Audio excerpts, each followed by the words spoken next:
Ang pagtulong sa kapwa ay hindi nasusukat sa edad o edukasyon na naabot. Ilan lamang si Saling Andalus, edad 63, sa mga voluntaryong CG o community gerontologist sa kanyang komunidad.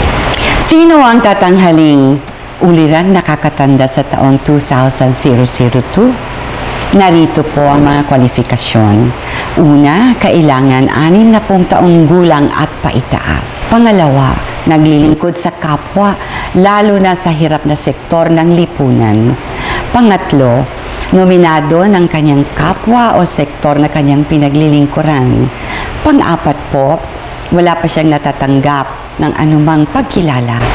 Ipadala ang inyong mga nominasyon sa Coalition of Services of the Elderly Incorporated. Mga lolo at mga lolas, mabuhay po kayong lahat.